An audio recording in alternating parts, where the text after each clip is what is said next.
and we were with them, getting our hands dirty, building something new.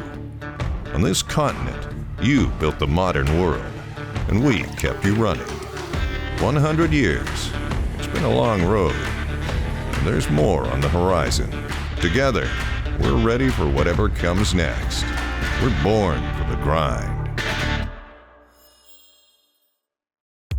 Our goal was to bring our different groups together and tell us what would make us the best company there's to work for as a driver.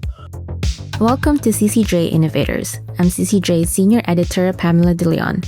In this series, we profile carriers and fleets that have found innovative ways to overcome trucking's challenges.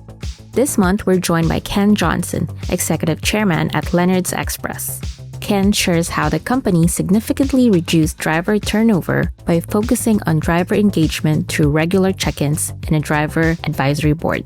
Go ahead and subscribe, and now let's find out what makes Leonard's Express this month's innovator.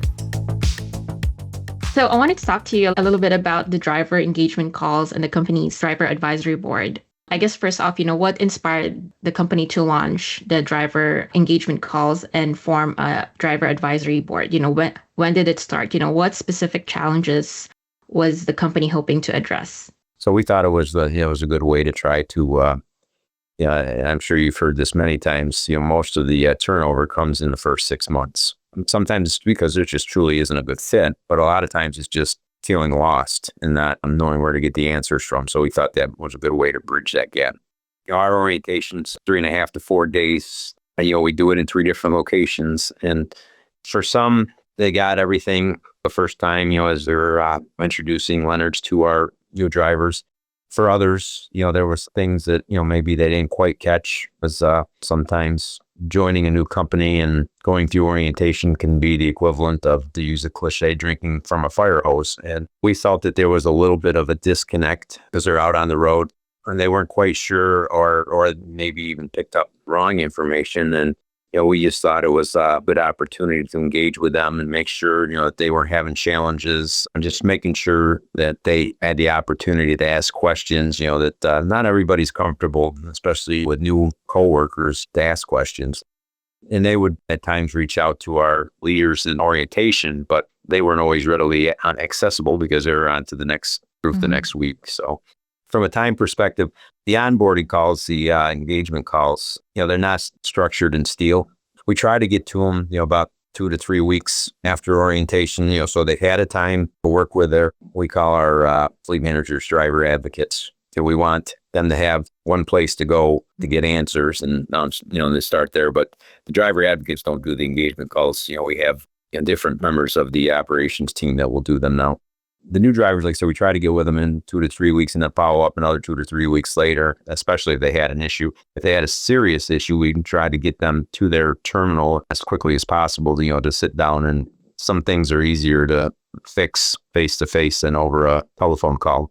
And how often are the engagement calls held and driver advisory board meetings held? What does it entail? Yeah, driver advisory board, we started for similar reasons. We've got, several terminals, and some of them are, we have a port operation, we have short haul operations, we have long haul national refrigerated operations. And we wanted a group that we could bring together quarterly and get their ideas. So what are we doing right? What are we doing wrong? What are you seeing out on the road that other carriers are doing that you think is a good idea? Also, we're thinking of doing this or we're thinking of doing that. What's your opinion of that? So we put the group together and we change it. We try to keep them to 2 to 3 years on board and rotate new people in, get new ideas. And it's a little bit of a burden bringing them all here to New York from all our outside locations. And you'll give up 2 days of driving, even though we pay them, we put them up in hotels. We have, several meals, group meals. The entire group meets together. And, we're trying different formats now, but 3 times a year instead of 4 times a year. And trying to change to make sure they understand their role. I think early on they felt, that they had to hang around the terminal and interview their coworkers, to get ideas, which helped, certainly. But we also didn't want them to be necessarily the complaint window for their terminal. We wanted them to be the team that brought ideas to the table that would make us a better place to go to work for a driver, which was the ultimate goal was to be, the place that drivers wanted to go to work for it because of our reputation. How are the people chosen for the board? Is there a specific example if they've been with the company for 3 years or 5 years? Most of them are nominated by their driver advocate to their terminal manager. There's a handful of people that vet them from there. We want to interview them to make sure that they understand what they're getting into.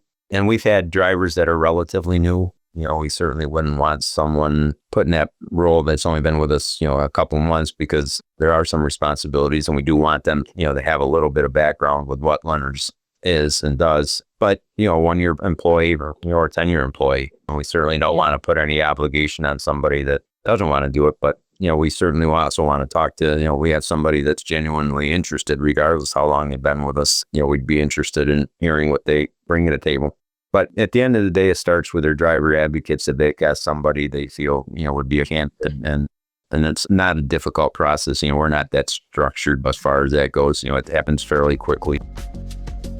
What key improvements or initiatives have come directly from those driver feedback or driver advisory board?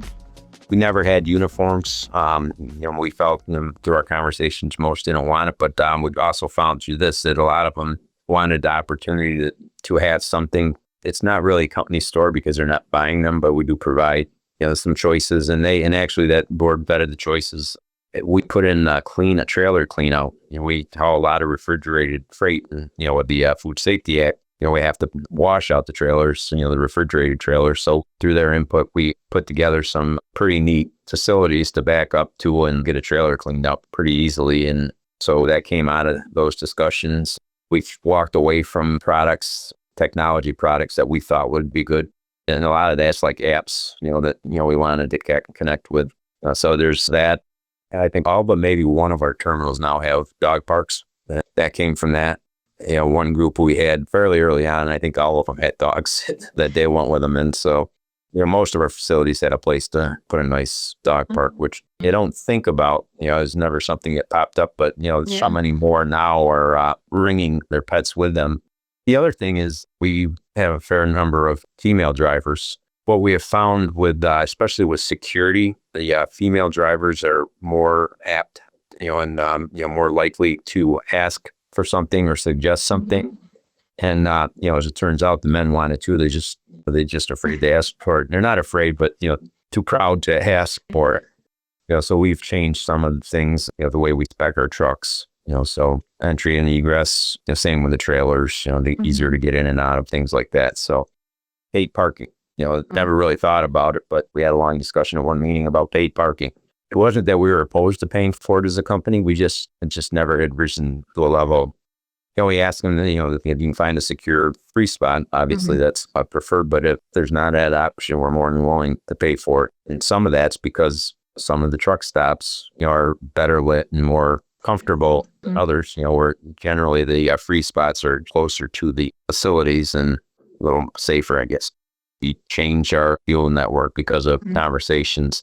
We have a deal with one of the major chains, but we don't turn on every stop because not every stop makes sense with the way that the pricing is. But we also, if a driver comes to us or it comes up in an advisory meeting or an engagement call that, you're using this stop and wherever, it's really not clean. It's not safe, but it's difficult to get in and out of. The parking's too tight or whatever, we'll take those comments and investigate it. And we changed fuel stops because of that. And that type of stuff gets communicated that way. We try to get to them in person too, at our different facilities, and we see them walking through. And, we've got drivers that are more than comfortable to walk in the back door, drop their paperwork off, get in their car and go home. And other ones, they like to circle the building and talk to everybody, that, will listen. We try to accommodate, both ends of the spectrum and everybody in between, try to be available as much as we can. That's it for this installment of CCJ Innovators. Check out ccjdigital.com for more trucking content from all of our editors. Don't forget to subscribe and hit the bell so you'll never miss a post from CCJ.